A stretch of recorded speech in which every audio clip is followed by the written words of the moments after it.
नमस्कार। उदय India digital में आपका स्वागत है। मैं हूं अंशुमान आनंद। डॉक्टर इस धरती का भगवान होता है और वास्तव में आज तकनीक के जरिए डॉक्टरों ने ईश्वर का स्थान लेना शुरू कर दिया है। एक ऐसे ही महान डॉक्टर हमारे साथ मौजूद हैं, डॉक्टर अशोक गुप्ता जी। आपका बहुत बहुत स्वागत है। धन्यवाद। Thank you very much. Thank you. हम अपने दर्शकों को बता दें कि डॉक्टर अशोक गुप्ता नए अंगों का निर्माण करते हैं और उस पर उन्हें महारत हासिल है। उसकी तकनीकी विशेषता वो स्वयं ही समझाएंगे हमें।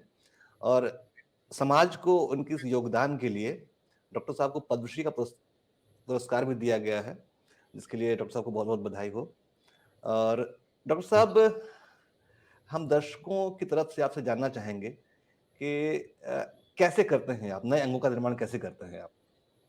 देखिए, पहली चीज़ तो I want to thank Deepak ji and Anshuman ji कि ये टॉपिक आपने लेके सबके साथ में शेयर करने की कोशिश की। प्लास्टिक सर्जरी जो कॉमन लोगों के है कि भाई हम इसमें प्लास्टिक यूज़ करते हैं या बाहर के कोई मटेरियल यूज़ करते हैं, वो एकदम गलत है। जी। कंसेप्ट मतलब थिंकिंग गलत है। एक्चुअली जैसे मैंने आपको बताया था कि प्लास्टिक का इज़ अ ग्रीक वर्ड, जी। जो ग्रीक भाषा से आया है, उसका मतलब रहता है मोल्डिंग।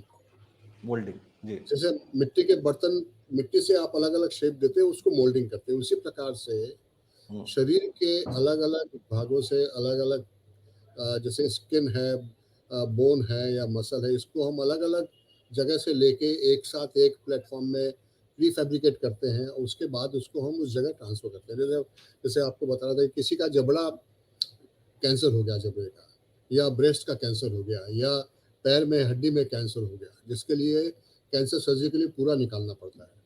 वो जी। निकालने के बाद चेहरे का यदि आधा भाग निकाल दिया तो ना तो वो खा सकेगा, ना उसको सेफ्टी रहेगी, तो उसको हम रिकंस्ट्रक्टिव सर्जरी से उसको पूरा बनाते हैं फिर से। उसके लिए जबड़े के लिए हड्डी लानी पड़ेगी, फेस हम्म। में मूवमेंट के लिए मसल लानी पड़ेगी, और चमड़ी को कवर करने के लिए अंदर की चमड़ी और बाहर की चमड़ी दोनों लगानी पड़ती है। जी। तो ये तीनों अलग अलग जगह से अलग अलग, और ये सिर्फ जगह पे आके रहना नहीं, उसको काम भी करना है। बोन को, हम्म। जबड़े को, जैसे उसमें जबड़े के साथ में उसमें दांत भी लगाने पड़ेंगे, मूवमेंट भी होना चाहिए, चबाने लायक होना चाहिए। मसल भी जैसे रहेगा तो मसल में भी मूवमेंट आना चाहिए, लिप के स्माइल होना चाहिए, खाना, और चमड़ी भी बराबर रहे। तो इस तीनों चारों चीज़ों को उसकी नसें जोड़ के, उसमें ब्लड जी। वेसल जिसमें खून भी जा सके, नर्व मतलब हम्म। इसमें उसमें पावर भी आ सके, ये सब जोड़ के हम अभी लेटेस्ट टेक्नोलॉजी में पहले एक जगह शरीर में जमा करके इनको सबको प्री फैब्रिकेट करते हैं। जी।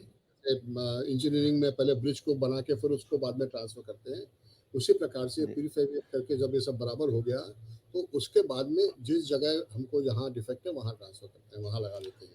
डॉक्टर साहब, कई इसमें एक प्रश्न ये उठता है कि क्या नए प्रत्यारोपित किए हुए अंग खुद ब खुद डेवलप या मोल्ड होने लगते हैं शरीर में स्थापित होने के बाद? मतलब उनमें जीवन आ जाता है पूरी तरह से? हाँ, हाँ, जीवन आने के लिए तो हमको ब्लड वेसल जोड़ना पड़ता है, और ये सबसे इम्पोर्टेंट जो पार्ट है, ये माइक्रो सर्जरी से होता है। माइक्रो सर्जरी मतलब एकदम सूक्ष्म से सूक्ष्म, बारीक से बारीक जो है, हम्म। 0.2 मिलीमीटर साइज की जो नसें हैं, जी। उसको हम जोड़ते हैं। ब्लड वेसल जोड़ने तो खून बहेगा, खून वापस जाएगा। नर्व जोड़ेंगे तो उसमें सेंसेशन रहेगा, ग्रोथ होगी।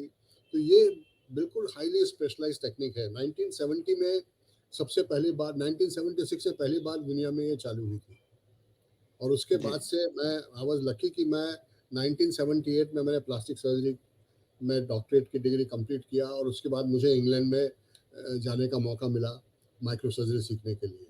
2 साल मैंने वहाँ जी। इंग्लैंड में अच्छे लीडिंग हॉस्पिटल में काम किया, जिसमें रॉयल मार्सटन, जो पूरे दुनिया में कैंसर के लिए फेमस है, एक्सीलेंट हॉस्पिटल बर्मिंगम, जो वर्ल्ड वॉर 2 में जो एक्सीडेंट होते थे, जितने वॉर इंजरीज उसके लिए फेमस है, और स्टोक हम्म। मैंडेवल हॉस्पिटल, जहाँ वो भी सेकेंड वर्ल्ड वॉर के टाइप के हॉस्पिटल था। इस तीनों हॉस्पिटल में मैंने कई चीज़ें सीखी। एक्सीडेंट के बाद में बनाना, कैंसर के बाद में बनाना, जो बच्चे पैदाइशी जिसमें वीकनेस है, उसको कैसे ठीक करना। तो ये सब करके 1982 से जे हॉस्पिटल और बॉम्बे हॉस्पिटल में पिछले 40-50 साल से कंटिन्यूसली काम कर रहा हूँ। और ये सबसे बड़ा चैलेंज है कि कैसे मिसिंग पार्ट को, कैसे जिसकी ग्रोथ नहीं हुई है, या जो हम्म। एक्सीडेंट के कारण, जैसे आपको बताता हूँ 1992 में जो बॉम्ब ब्लास्ट हो रहे थे बॉम्बे में, और जी। 93 में मल्टीपल बॉम्ब ब्लास्ट हुए थे, उसमें कितने पेशेंट का पैर का हड्डी निकल गई थी, हड्डी में नहीं था, फेस के हुँ, ऊपर हड्डी निकल गई थी। अब एक तो इन जगह वहाँ पे चमड़ी लगाना, मसल लगाना, हड्डी अलग से लाके लगाना, ये बहुत बड़ा चैलेंज है। एंड लकीली 9 ये जो इसमें हुआ था, आपको बता रहा 93 में जो बॉम्ब ब्लास्ट हुआ था, हमारे पास में लगभग 180 पेशेंट थे, और जी। 15 पेशेंट मैं नॉन स्टॉप कंटिन्यूअसली ऑपरेट करता रहा। फ्राइडे नाइट से चालू किया और ट्यूसडे तक हमको सर्जरी करनी पड़ी। कई कई बार लाइफ सेविंग है, लिम्ब सेविंग है, और ये रिकंस्ट्रक्शन का। जैसे हुँ, अपना कारगिल वार में जो हुआ था, कारगिल वार में एक जो था उसके ऊपर 2 इंच मोटर का बॉम्ब उसके फेस को पूरा चिथड़े कर दिया था। तो अच्छा। उसको पूरे फेस को पहले वो लोकल हॉस्पिटल में गया, फिर आर हॉस्पिटल में आया, फिर वहाँ से उसको पूरी तरह से फंक्शनल रिकंस्ट्रक्शन, जिससे हुँ, मसल भी काम करे, चेहरा भी काम करे, उसके लिए मेरे पास होम मिनिस्ट्री से थ्रू अडवाणी जी उस समय होम मिनिस्टर थे, उन्होंने बोला कि अब प्लास्टिक सर्जरी, माइक्रो सर्जरी के लिए आप यहाँ आइए। अक्षरधाम टेम्पल में जो अटैक हुआ था हुँ, टेररिस्ट, गुजरात में। हाँ, उसका भी हुँ, एक वॉलंटियर था जिसके हाथ में 6 बुलेट लगी थी, पूरा हाथ अच्छा। फूटे हुए। तो उसको भी, मतलब सबको ये लगता है प्लास्टिक सर्जरी से मतलब एक्टर और एक्ट्रेसेस के लिए या ब्यूटी के लिए होता है। जो मेरा हुँ, जो पार्ट है वो रिकंस्ट्रक्ट करके उसको फिर से सिर्फ जगह पे नहीं लाना, उसको काम भी करने लगा, वो सबसे बड़ा इम्पोर्टेंट काम है।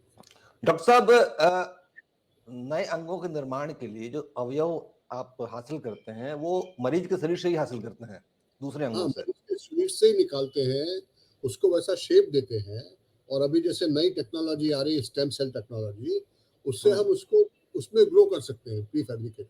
जैसे अभी नई टेक्नोलॉजी कुछ एक्सपेरिमेंटल फेज में है कि हम छोटा सा बोन का पीस लेके उसको हम बढ़ा भी सकते हैं उसको, और उसको शेप भी दे सकते हैं। लेकिन ये अभी अच्छा। भी हाँ, ये एक्सपेरिमेंटल फेज में है, क्लिनिकल उसमें हुँ, नहीं आया। क्लिनिकल के लिए जैसे मुझे जबड़े की हड्डी बनानी है और उसमें हुँ, वैसा शेप देना, एंगल देना, तो मैं पैर की हड्डी को निकालूंगा जो सीधी रहती है, जो स्पेयर पार्ट स्टेपनी जैसे है, उसको कट करके शेप देंगे, और उसकी ब्लड वेसल जोड़ेंगे तो वो ग्रो भी होगी और वो स्ट्रांग भी होगी, उसमें पूरा काम है, तो उसमें डॉक्टर हम दांत भी लगा डॉक्टर सकते हैं। साहब हम लोग सुनते थे कि डॉक्टर भगवान होते हैं, लेकिन वास्तव में आप नए अंगों का निर्माण कर रहे हैं। ये सचमुच ईश्वरीय रचना की तरह कार्य है ये। ये ये बहुत तो अद्भुत देखिए, बात है।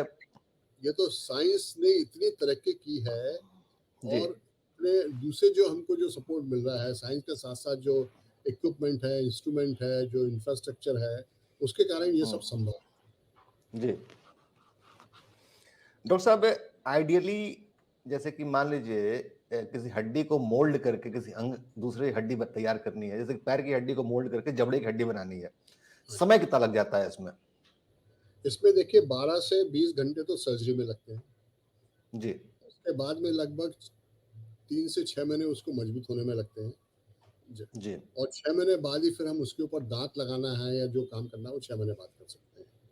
जैसे आपने हड्डी की बात की, तो जैसे मेरे पास एक पेशेंट था जिसके जाँघ की हड्डी में कैंसर था, बहुत सार्कोमा जिसको बोलते हैं, बहुत एडवांस का था। यंग लड़का था, हुँ, 18-20 साल का।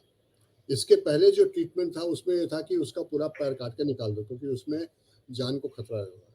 लेकिन जब से ये माइक्रो सर्जरी आई और जब से मैंने यहाँ आके शुरू किया यहाँ काम करने का, तो हुँ, उसमें हमने सिर्फ उतनी जगह की बोन निकाली जिसमें हुँ, कैंसर था।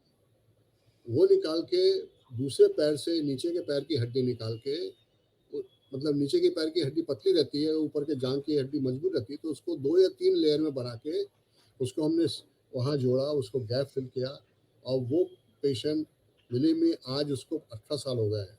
अपने पैरों पे चल रहा है, सब काम कर सकता है।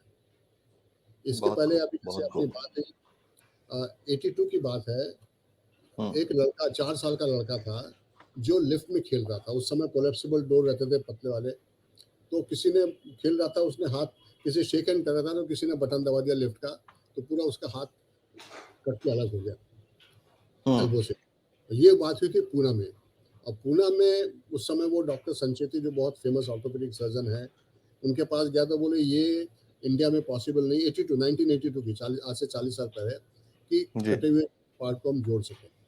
लेकिन मेरी उनसे डॉक्टर संचेती से कुछ 1 महीना पहले कहीं दिल्ली में कॉन्फ्रेंस है, वहाँ मुलाकात हुई थी। मैंने बोला कि भई मैं एकदम यंग था मैं, तो बोला भई मैं इंग्लैंड से सीख के आया हूँ माइक्रो सर्जरी, इतनी हमारी बात हुई बस। तो उन्होंने बोला कि हुँ, मुझे याद है कोई डॉक्टर मुझे मिला था बॉम्बे से है, वो माइक्रो सर्जरी करते हैं, ना तो उनको मेरा नाम याद रहा, ना ये याद रहा कौन से हॉस्पिटल में।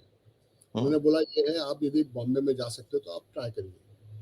लकीली उनके कुछ कनेक्शन थे बॉम्बे हॉस्पिटल में, उन्होंने बॉम्बे हॉस्पिटल ट्रस्टी को फ़ोन किया, उन्होंने बोला हुँ, हम जानते हैं डॉक्टर अशोक गुप्ता को, वो आए, उसका मैंने सर्जरी किया और अभी 2 दिन पहले पूना में जो फंक्शन था, वो लड़का वहाँ मुझे मिला, हाथ पूरी तरह नॉर्मल फंक्शन है, पूरा काम कर रहा है, सब कर रहा है और ड्राइव जी। करता है, बच्चे हैं, फैमिली है, बिज़नेस करता है।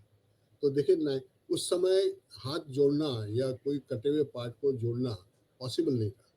अच्छा डॉक्टर साहब कटा हुआ पार्ट कितनी देर तक एक्टिव रहता है? मतलब जैसे किसी का जैसे आपने जो केस 6 बताया घंटे कि के हाथ अंदर 6 घंटे के अंदर जोड़ना चाहिए अच्छा, ऊपर का, और नीचे का फिंगर है तो मैंने 38 आवर्स तक जोड़ा है उसको।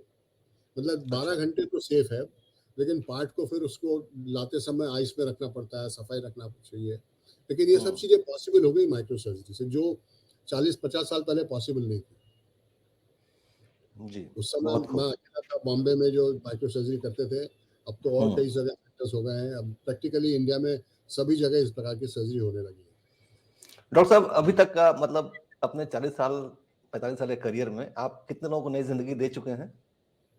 खैर ये तो बताना बहुत मुश्किल होगा नई ज़िंदगी दिया या क्या दिया, लेकिन मेरी पर्सनल लेवल पे लगभग 2 लाख से ज़्यादा मैंने सर्जरी की है, जिसमें से 50,000 तो ऐसे हैं जिनको मैं मानूँगा कि ये लाइफ सेविंग या लिम्ब सेविंग है। My God! ऐसे तो 50,000 ऐसे ज़िंदगियाँ, तो बहुत 2 लाख ज़िंदगियाँ वास्तव में कहिए ऐसे तो तो। बहुत बहुत हैं। देखिए हम तो सर्जन हैं, रोज़ की हमारी सर्जरी चलती है।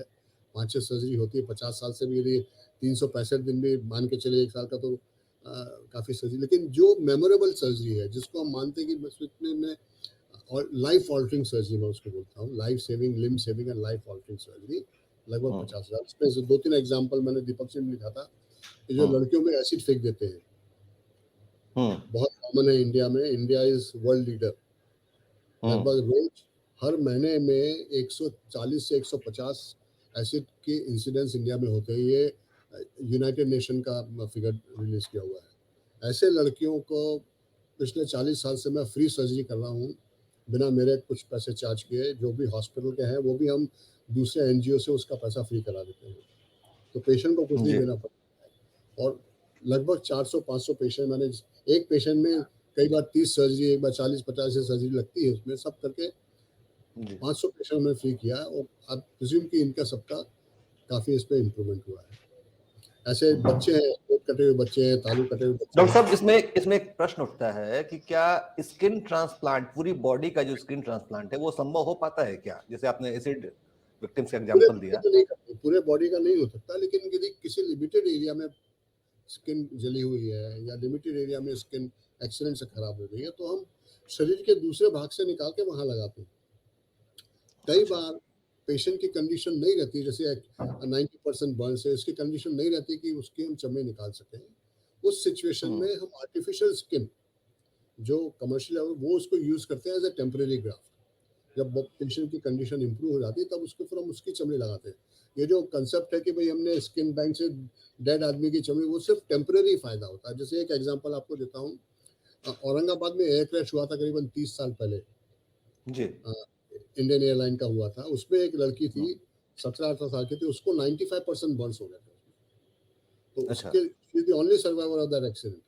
उस लड़की को हमने, लकीली उसके कनेक्शन थे, गुडविल थी, तो हमने आर्टिफिशियल स्किन बुलाई, वहाँ लगाया। आज वो लड़की, she is a leading fashion designer of the country, oh! 95% Burns की। हुँ।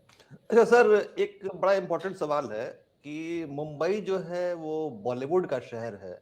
हम कई बार देखते हैं कि बहुत सारे बॉलीवुड स्टार जो होते हैं, पहले कुछ दिनों पहले तक मतलब सामान्य से कॉम्प्लेक्शन के सामान्य से दिखाई देते हैं। अचानक से ट्रांसफ़ॉर्म हो जाते हैं, उनकी स्किन ग्लो करने लगती है, वो सब कुछ होने लगता है। क्या अफ़वाह होती है कि उन्होंने स्किन चेंज कराई है? क्या ये पॉसिबल है क्या ऐसा?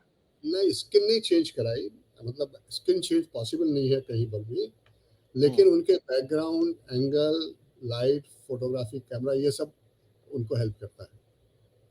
ऐसा कोई हुँ, पॉसिबल नहीं है कि एकदम डार्क चमड़ी को, I mean there is a one burning example of Hollywood, hmm, the famous dancer also, who is Michael known in Jackson. हाँ, he हाँ। was from a dark complexion. Hmm, उस चीज के लिए इतने ज्यादा हार्मोन्स और इतने ज्यादा दूसरे ट्रीटमेंट देते हैं लेजर, उसके कारण पूरी चमड़ी खराब हो गई थी उसकी, इम्यूनिटी खत्म हो हुँ, गई। तो बिल्कुल। जो लोग यदि कुछ मैडनेस के पीछे करना चाहते हैं तो देश आई एडवाइस की they should not do it, be natural. आप मेकअप कर लीजिए, पाउडर लगा लीजिए, जो भी आपको लगाना है कंसीलर मेकअप कर लीजिए, but don't spoil your naturally born product, skin bone muscle को आप वो मत करिए। अच्छा सर, आपने जो काम शुरू किया है, उसका भविष्य आप क्या देखते हैं? क्योंकि दुनिया ब्यूटी कॉन्शियस होती जा रही है और अ, दुर्घटनाएँ और इस तरह की चीज़ें बढ़ती जा रही हैं। मतलब इस ये तकनीक कहाँ तक आगे बढ़ सकती है?